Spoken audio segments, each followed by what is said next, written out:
Madam Blight! Ito ang isang challenging sa ating ride. Kapag inabot ka ng oras ng kalikasan, ay kung saan ka na lang uupo at kailangan mo ma-release yan. Ito ang simula ng istorya ng pagsulok namin.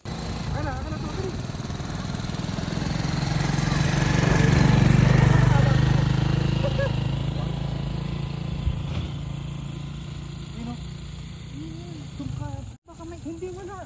Gagi mag-ahas dyan.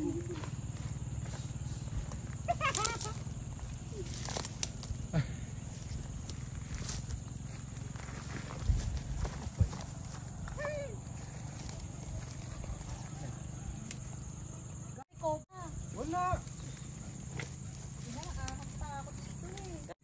Sir lang ka, si Sir lang. Nagtabunan ng dahon ng ipil. Ano ba yan? Parang ako yung nag-CR din. Ito hirap. Ito hirap eh. Pagka wala masiyaran yung babae.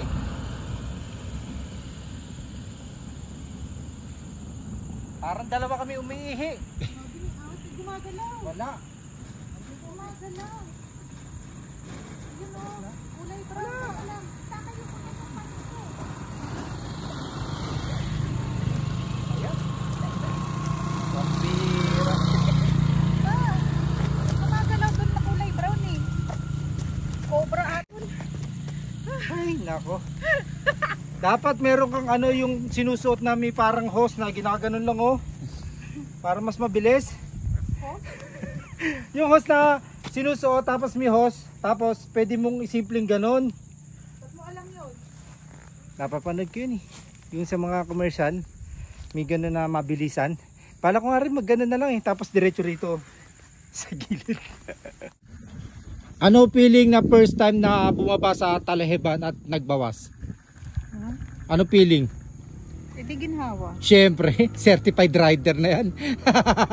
Certified rider na si Madam Blight. Dahil meron na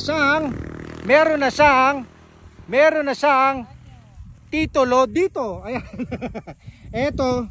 Ayan. Ito yung lupa ni Madam. Ayan. So, sa kanya na yan, titulo na yan. Ang laki na ng titulo, Madam. Ginawa ka ba? Sarap, no? Ayun ang ano, yun ang kailangan natin. Kailangan bukod sa nagra-ride ka na nakikita mo yung magagandang lugar, di ba? Siyempre, kailangan maparaan ka dapat. Hindi ka po pwede mag-test. Pag nag-test, ano mangyari? Magkakasakit ka sa pantubog. Magkaka-UTI. Di ba? Success, Madam. Let's go, let's go, let's go!